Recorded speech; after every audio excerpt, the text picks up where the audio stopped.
In late October 1949, Wyoming began changing seasons in the way that longtime residents of Crescent Valley always noticed first. The wind from Montana no longer skimmed over the hills but slammed straight down to the ground, sharp and cold, like a warning of an unusual winter ahead.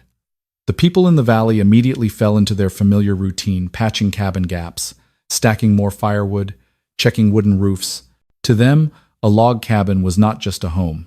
It was a structure that had saved generations of lives. In their shared belief, no material was better suited to a Wyoming winter than wood, and there was no reason to change it. But just as everyone was reinforcing their log cabins, a completely contrary sight appeared on the edge of the valley. The elderly widow, Eleanor Whitford, 68 years old, was erecting a curved steel frame. These were old military steel panels, pre-bent to Quonset hut standards, which she joined section by section and secured with rivets. No wooden roof, no log walls, no large stove, just a low, small steel structure that was utterly foreign to these mountains. Passers-by started talking from the very first moment. A steel dome house? In Wyoming? Does that old lady think metal will hold heat? The wind will suck out all the warmth. It'll turn into a freezer. To them, it was not just a quirky idea. It was something that went against every principle they believed to be true. But the narrator's lead had already foreshadowed the outcome, an outcome that, at that time, no one in the valley could imagine. 3 months later, when temperatures dropped to 42 degrees Fahrenheit, that old lady's mini Quonset cabin would maintain a temperature 67 degrees Fahrenheit warmer than every log cabin in Crescent Valley. When the deepest cold of the year hit, while water froze solid in the log cabins and room corners fell to dangerous levels, inside her steel house the temperature remained at a level any family in the area would dream of. But in late October, that truth had no place. The valley only saw an old woman trying to do something beyond her physical strength and experience. What no one mentioned and no one asked was what Eleanor based her belief on, that steel, not wood, was the way to survive winter. The answer lay in the small notebook she always carried. Her husband, Samuel Whitford, had worked in an Army quartermaster depot. He was familiar with Quonset huts, the curved metal structures designed for cold battlefields, using their shape to reduce wind load, eliminate cold corners, and create stable convection. He had recorded everything: insulation layer placement, how steel reacted to wind, how rammed earth held heat longer than wood, and why units stationed in Alaska or the Aleutians still chose steel arches over log cabins. A year earlier, Samuel had died on a sudden cold night. Their log cabin lost heat too quickly. The floor dropped below 30 degrees Fahrenheit, even with the stove burning. Eleanor had never forgotten the sound of his coughing in that dark room. After burying her husband, she reread the notebook many times. She did not have the strength to build a large cabin, nor the money to hire help. But she understood one thing: a log cabin was no longer enough. Not for her age, and not for winters changing as rapidly as in recent years.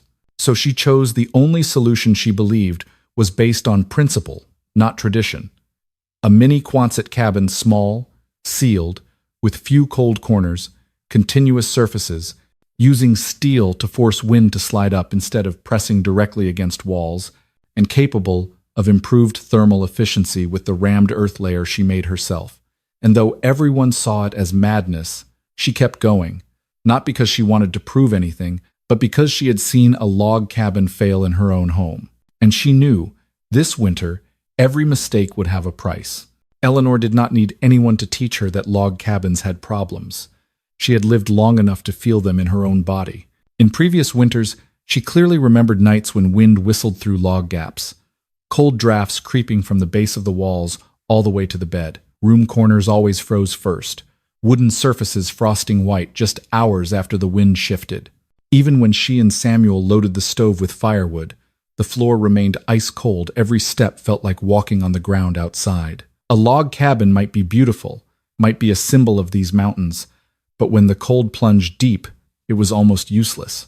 Those memories returned vividly after Samuel's death. Eleanor began looking at the cabin with different eyes, the eyes of someone who had experienced its limits. When she reopened her husband's notebook and placed an old thermometer in various spots around the house, the numbers confirmed what she had felt for years. A log cabin had too many heat loss points. Every log joint created a thermal bridge where outside cold transferred straight inside. The thin wooden floor drew cold from the ground, keeping air near the floor near freezing. The steep high roof pushed hot air to the peak and let it escape through gaps. She noted the three most important figures. 68 degrees Fahrenheit near the stove, the only place the cabin temporarily held warmth. 38 degrees Fahrenheit in room corners too cold for anyone sleeping there. And 32 degrees Fahrenheit near the floor, water freezing solid after one strong windy night. Looking over her own notes, Eleanor whispered softly, "It's not the builder's fault. It's the principle."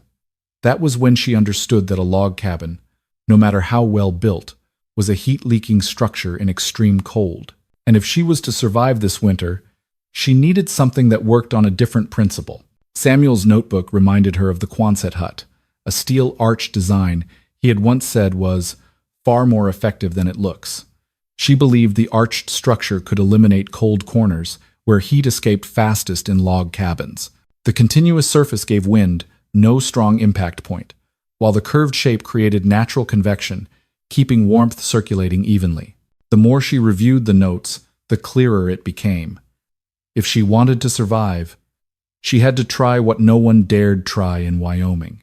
In the final days of October, while the valley busied itself preparing firewood, Eleanor went alone to an abandoned army camp a few miles away. She dismantled curved steel panels, braces, old arch sections slowly, laboriously, but surely. That night, as she placed the first steel panel in front of the yard, she whispered to herself, "I will build something no one dares try." And to her, it was not recklessness. It was the only choice. Eleanor began erecting the mini Quonset cabin frame in the first week of November. She chose standard military curved steel panels with a bend radius of about 1.8 meters, designed to minimize direct wind pressure. Each panel was 2.4 meters long and nearly 2 millimeters thick, light enough for her to raise using a homemade wooden lever. She secured the joints with 6 millimeter steel rivets, the kind Samuel had used at the quartermaster depot. When the first 3 panels were up, people had already gathered to watch. Every time she drove another rivet, someone shook their head. That old widow won't survive the winter. Metal draws cold faster than wind. At 20 degrees Fahrenheit, she'll be done for. She heard those words clearly, but she did not stop. What mattered to her was ensuring the arch frame was seamless, with no weak points where wind could press in and cause heat loss. Once the frame stood solid, she moved to the multi-layer insulation. First came a 40 centimeters thick rammed earth layer packed around the base to create a stable thermal mass ring. The second layer was dry straw, 15-20 centimeters thick, with naturally dispersed air pockets that slowed direct heat transfer. Next was 2.5 centimeters corkboard salvaged from an army warehouse, a low-conductivity material commonly used in wartime cold storage. The final layer was 1.2 centimeters thin wood to reduce the rate of cold transfer from wind to steel. Each layer had a clear purpose: earth to hold heat long-term, straw to reduce loss, corkboard for steady cold blocking, wood to mitigate thermal shock when wind shifted. She was not trying to create an instantly warm house, but a system that divided heat loss into small parts, each layer reducing a portion, combining for major efficiency. As the structure became more enclosed, the ridicule grew. People called it the steel-wrapped dirt cake, or the house of memory. Eleanor remained silent and moved to the most critical part, the heat retention system. She built a foundation of compacted earth mixed with 10-15 centimeters river stones, layered 25 centimeters thick around the arch base. Stone held heat for hours, especially when indirectly heated by a small stove, and could release steady warmth for 6-8 hours after the fire went out. At the cabin's center was a mini rocket-style clay heater she molded herself, with a 12 times 12 centimeters combustion chamber and 6 centimeters hot air duct, consuming only about 1/3 the firewood of a traditional stove. Hot air from the stove traveled along the base of the arch, before exiting through an adjustable vent at the peak, ensuring even heat distribution instead of concentrating in one spot. She added a 0.9 meters wide, 1.2 meters long entry vestibule to create an air buffer that reduced heat loss when opening the door. Every step followed Samuel's experimental notes, not guesswork. The numbers in the notebook: no corners equals no trapped cold air. Curved shape equals 30–40% less wind impact force. Continuous surface equals longer heat retention than log cabin. As the steel cabin took shape, the community's mockery intensified. They said she was courting danger, but whenever anyone asked, Eleanor only replied, "I don't need anyone to believe. I just need it to work." And to her, every steel panel, every earth layer, every number in the notebook was the only thing that mattered. News of an elderly widow building a steel house spread through Crescent Valley in just days. At the small bar near the gas station, people said she was breaking tradition. At church, some shook their heads, saying a log cabin was the soul of the mountains, the thing that had saved generations. At the market, men gathering firewood said, "You can't replace wood with cheap metal." Some felt pity, saying Eleanor was just trying to do something to feel less alone. Others mocked her openly as they passed her yard. But it did not stop at gossip. Harold Stenson, the valley's most experienced builder, was the first to treat it as serious. He believed that letting an old woman live in a metal structure through a Wyoming winter would surely lead to a fatal accident. Harold called a meeting at Crescent Grange Hall, the place where the community had always decided shared issues from building the school to winter relief. That day, the wooden hall was packed. When the meeting began, Harold stood, holding sketches of traditional cabins for illustration. He outlined the dangers of Eleanor's arch design. Metal conducts cold, freezes easily at 20 degrees Fahrenheit, no large stove for heat retention, an elderly person too weak to handle heat loss emergencies. He ended with a statement that stirred the room. "We must intervene before someone dies." A few nodded, but others stood to object. A young carpenter said, "But she has the right to build her own home. We can't force her into the old mold forever." A middle-aged woman added, "She just wants to survive this winter. She already lost her husband to a cold log cabin." These arguments clearly divided the room. However, in a meeting where most attendees were older and held traditional views, support for Eleanor was the minority. When they voted, the majority agreed to visit the widow and persuade her to abandon the project. They said they would offer her the town's spare cabin for the coldest months. Everyone thought they were helping her, that she was too old to understand the winter's danger. No one realized Eleanor understood it better than they did. When the meeting ended, the group went to her house to deliver the decision. Eleanor listened to everything without immediate reaction. When they finished, she stood, looked at each person in the room, and said slowly, "I don't need pity. I need something that works." The room fell instantly silent. No one knew how to respond, and no one dared argue when they saw her eyes. But as they left, most quietly concluded she was both stubborn and pitiful.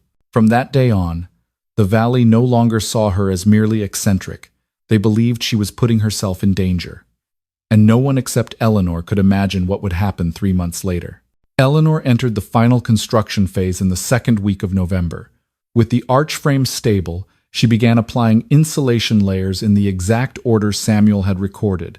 First was compressed straw, averaging 15 centimeters thick, spread evenly over the steel's inner surface. Straw was lightweight but had high natural air pocket density, slowing cold transfer from the metal into the interior. Over the straw, she applied a 3–4 centimeters coating of clay mixed with stove ash to secure the straw while adding surface heat retention. Once dry, she added a second skin of old, 1.2 centimeters wood panels salvaged from an abandoned horse barn. This wood layer was not for direct insulation but to buffer wind impact on the steel and limit rapid heat exchange when outside temperatures dropped suddenly. It was a step many men who inspected her work never considered, adding an intermediate layer to stabilize temperature swings. With the insulation shell completed in order, she built double doors. The outer door was rough wood, the inner door lightweight wood panels combined with thin felt to create an air buffer between them. Most men in the valley used single doors on their log cabins, but Eleanor knew that in strong wind and low temperatures, every door opening meant major heat loss. She built a small 0.9 meters entry vestibule to reduce hot air escape when entering or exiting. This was the most critical operational finishing step. After the double doors, she installed the condensation prevention ventilation system exactly as Samuel had diagrammed. At the arch peak, she drilled a 6–7 centimeters vent hole, positioned at the junction of two curves for easiest moisture escape. As warm air rose and exited, it created natural convection, drawing fresh air in from low vents, preventing stagnant interior air and avoiding water droplets on the steel. Without this, moisture would condense and drip, a phenomenon Samuel called metal sweating, which made Quonset huts colder at night. Thanks to the precisely placed vent from the notes, her steel cabin stayed dry inside. As Eleanor completed the final steps, Valley residents began watching from a distance down at her yard. Everyone traveling the main road into the valley glanced over men stacking firewood, women gathering wool for winter. They admitted, though, only silently, that the structure looked quite different from what they had expected. It was smaller, tighter, and sturdier than the day she raised the first steel panel. But despite growing curiosity, prejudice remained. People still shook their heads as they left. It may look okay, but when it gets cold, the steel will freeze. Wood has been used for 100 years. No one has used steel. She doesn't understand physics. She understands grief. They watched from afar, but no one came closer to ask why every detail in that cabin followed a specific principle. While the community continued observing without changing their minds, nature quietly sent different signals. The wind shifted abruptly one late month afternoon, blowing from the north instead of the usual west. The ground began freezing at least 2 weeks earlier than the previous year. On the fields, frost formed in thick white patches even while the sun still appeared during the day. For those who had experienced a few unusual winters, this was a clear sign. This year would be an unpredictable winter. But for Eleanor, it was not just a sign. It was the test for everything she had done, every insulation layer she had packed, every rivet she had driven, and she knew.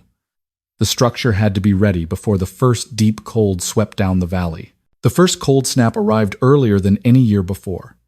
That night, temperatures plummeted to 20 degrees Fahrenheit, with winds sweeping through the valley, sucking the warmth out of the air. Within hours, the log cabins began showing white frost along the seams between the logs. Wooden floors turned ice cold, water in basins formed thin skim ice, and residents had to keep fires burning non-stop from afternoon until morning. In many homes, the stove was never allowed to go out. Even a slight drop in flames sent room corners down to levels that made adults shiver. As outdoor temperatures continued falling past midnight, all of Crescent Valley slipped into its familiar survival mode. Adding firewood, piling on extra blankets, checking windows hourly. But while the entire valley struggled to keep log cabins from freezing solid, Eleanor's mini Quonset cabin produced the complete opposite result. She only fired the rocket heater for about an hour, then let it go out. Interior temperature rose to around 50 degrees Fahrenheit, and after the stove died, warmth remained steady because the thermal mass of river stones under the walls released heat evenly. Around midnight, a few neighbors worried that the steel cabin would cool faster than wood, so they knocked to ask if she needed help. But when Eleanor opened the door, a wave of warmth rushed out and stunned them. Not hot air from a stove, but even stable warmth with no drafts. They peered inside and saw her calmly brewing tea, her face serene, as if the cold snap did not exist. The next morning, the first visitor was Martha Elling, the young Valley Elementary School teacher. Martha had few prejudices but remained skeptical after hearing the steel cabin held heat. She arrived with some bread and wool to check on things. The moment she stepped inside, Martha instantly felt the difference. No cold drafts creeping from the base of walls like in log cabins. No frosted or stone-cold corners. Warmth spread evenly throughout the space, instead of clustering around the stove like in wooden homes. Martha took a few more steps, touched the inner wood lining on the arch. It was warmer than she expected. She looked at Eleanor and said softly, "You really knew what you were doing." Eleanor did not reply, just smiled faintly and kept stirring her tea. That was the first moment in Crescent Valley when someone openly admitted the steel cabin might actually work. Still, most residents clung to their old views. When the news reached Harold Stenson, he just waved it off. This cold snap wasn't enough to prove anything. 20 degrees Fahrenheit is nothing. Wait for the real deep freeze. Others agreed. They believed the steel cabin had merely gotten lucky for one night, or that the structure would quickly fail when temperatures dropped further. To them, a true Wyoming winter could reach 35 degrees Fahrenheit, 40 degrees Fahrenheit, or lower. And then metal would freeze, straw would lose effectiveness, and the old lady would have to flee to another log cabin to escape the cold. In the community's mind, the 20 degrees Fahrenheit night was only a warm-up. The next cold wave would be the real test, and they believed it would completely expose Eleanor's project. But Eleanor did not argue with anyone. She simply recorded that night's temperatures in her notebook, checked a few spots on the arch walls, and went on with her daily tasks. To her, the 20 degrees Fahrenheit cold snap was not a victory or something to boast about. It was just the first check, and the arched cabin had passed exactly as she expected from Samuel's notes. Winter had only begun, and the entire valley was entering a phase no one could have foreseen, the truth beginning to tilt toward the old woman they had once mocked. 3 days after the 20 degrees Fahrenheit cold snap, the morning broadcast from Sheridan Station shattered Crescent Valley's quiet. The announcer's voice came on urgently, without preamble. An Alberta clipper was moving straight down into western Wyoming, expected to reach the valley in 36-48 hours. Forecast temperatures would drop to 40 degrees Fahrenheit to 45 degrees Fahrenheit, with high winds and possible whiteout conditions. The station described this cold as life-threatening, a phrase Wyoming folks rarely heard but always understood.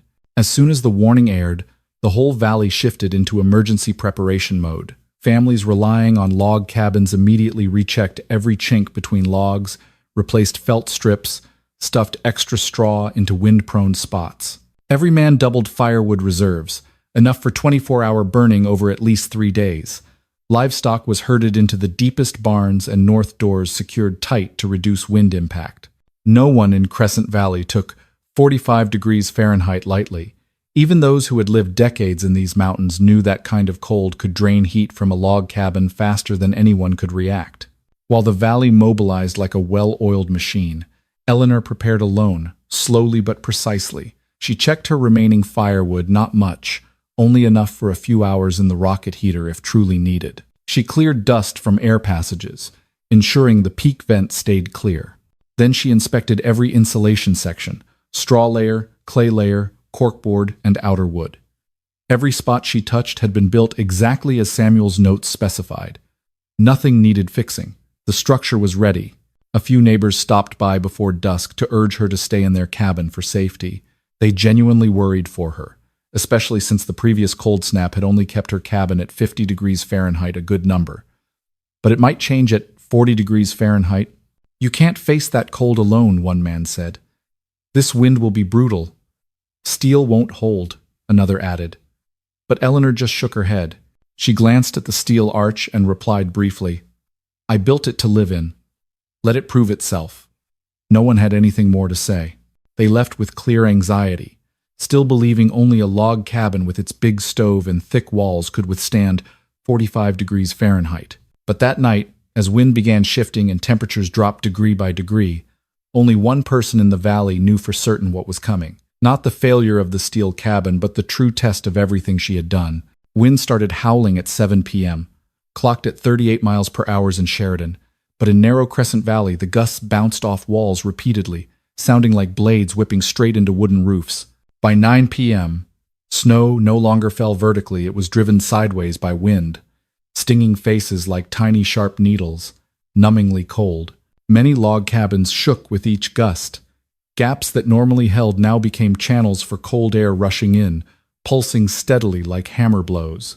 Before midnight, in many families, children slept in heavy coats and wool hats, their breath forming white clouds with every exhale. In some cabins, mothers placed water buckets near stoves to prevent freezing, but when they touched the rims, thin ice layers had already formed. By 11 p.m., differences between valley cabins became stark. In the oldest log cabins, windows were coated thick with white ice, blocking any view outside. Wind through door cracks made curtains flutter despite locked doors. In some cabins, drinking water in basins froze solid. The oldest child had to chip ice with a spoon to get water for younger siblings. In the Hanson family log cabin, the fire burned nonstop since dusk.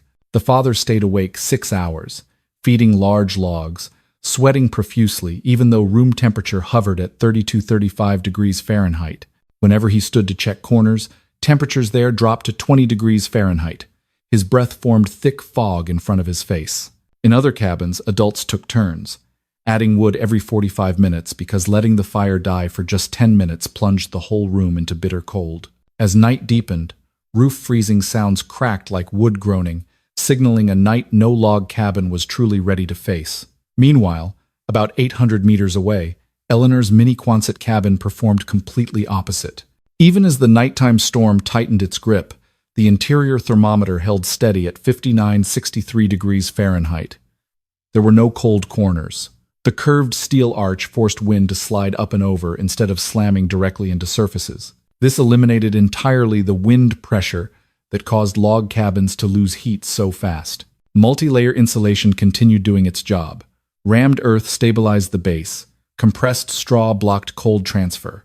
Corkboard resisted conduction, and thin outer wood reduced vibration transfer. Most important was the thermal mass bench silently releasing even warmth. Eleanor had fired the rocket heater that afternoon for only about an hour, but stored heat in the river stones below, released steadily for 10-12 hours without sharp drops. No ice inside, no cold corners, no whistling wind through cracks like in log cabins. Just gentle, even warmth enough for a 68-year-old woman to sleep without a heavy coat. While she slept peacefully, an incident occurred near the valley's end. The Briggs family home with 2 small children cooled faster than expected. Despite a roaring stove, the north corner dropped to 18 degrees Fahrenheit, cold enough that the youngest boy, only 8, got frost-nipped fingertips touching wooden toys. The mother panicked, wrapped the kids in scarves, and decided to take them to neighbors. But they did not head toward Eleanor's steel cabin. They still did not believe in it. Instead, they ran to the Petersons' log cabin, only slightly warmer at 34 degrees Fahrenheit. There, the stove glowed, but warmth clustered around it. Children slept in coats and double blankets, yet still shivered. In the darkness, some began wondering, if Eleanor's cabin was truly dangerous, as Harold had claimed, would she even still be alive by now? No one dared voice the question. Outside, temperature had reached 43 degrees Fahrenheit, cold where just 60 seconds of direct exposure could cause frostbite. 38 miles per hour, winds whipped log cabin roofs as if trying to lift them off the ground. But inside the mini Quonset cabin Eleanor slept on. She woke once at 2:15 a.m. Warmth remained steady. Thermometer read 61 degrees Fahrenheit. The thermal mass bench had cooled slightly but still released evenly. No wind noise inside, no shivering, no oppressive storm feeling. She got up, checked the rocket heater, but did not need to relight it. "It works," she whispered, thinking of Samuel's notebook. The storm outside seemed intent on breaking cabins one by one, but the steel arch structure the whole valley had mocked was proving a different truth. Physics does not care about tradition.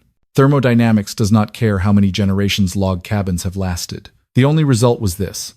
A widowed old woman's tiny steel cabin was surviving the valley's coldest night almost perfectly, while every other cabin struggled to hold on to the last degrees of warmth. That night many people did not sleep, but Eleanor did.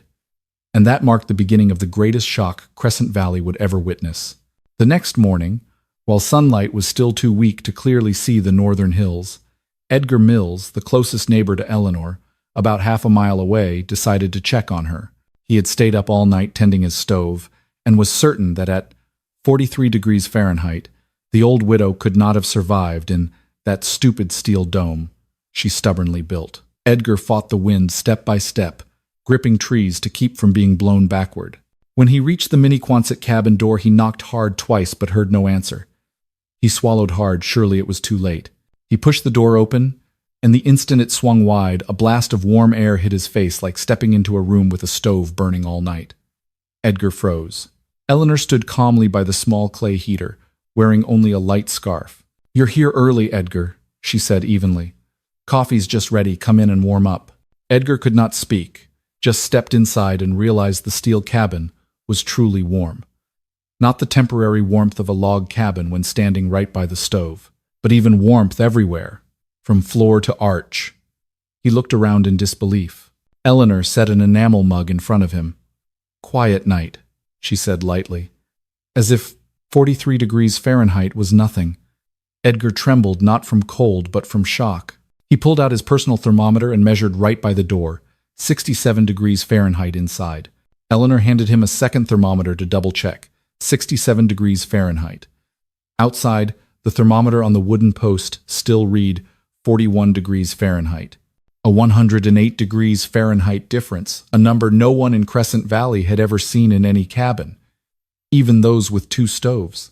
Edgar could not keep this to himself. About an hour later, Harold Stenson, the veteran builder who had declared metal would freeze that old lady before Christmas, arrived in person with Carl and 2 other workers. Harold brought 3 thermometers, notes, and an attitude clearly unwilling to believe but forced to verify. "I want to measure at 3 points," he said, voice tense. Eleanor just nodded. Harold knelt and measured the floor first. 62 degrees Fahrenheit. Carl, standing beside him, widened his eyes. Harold moved to the wall corner, the coldest spot in any log cabin. Result: 64 degrees Fahrenheit. Finally, he climbed a small stool to measure the arch peak, 67 degrees Fahrenheit. Harold stood still a long moment, hands slightly shaking, not from cold wind, but from undeniable truth. "Impossible," he muttered, then measured each spot again. Results unchanged. 3 thermometers, 3 locations, 3 readings, all 62, 67 degrees Fahrenheit, while outside was 41 degrees Fahrenheit. Harold took a long breath, slowly pocketed all 3 thermometers. When he spoke, his voice no longer carried its usual hardness. "I was wrong." Just 3 words, enough to make Carl and Edgar exchange stunned glances. Harold turned to Eleanor. "I don't fully understand how you did it, but it works." The news spread through the valley in 2 hours. At the bar, people whispered, "The old lady's steel house is warmer than all the log cabins combined." At church, mothers told each other, "She only burned the stove 1 hour and stayed warm all night." At the market, a group of men discussed whether rammed earth plus straw plus corkboard was really the key or just luck. But most important, for the first time in years, the entire valley doubted what they had always believed certain, that traditional log cabins were always the best choice. And for the first time, they began asking, maybe the thing they had mocked all along was actually the most effective of all? After the shocking morning verification, the ripple effect began almost immediately.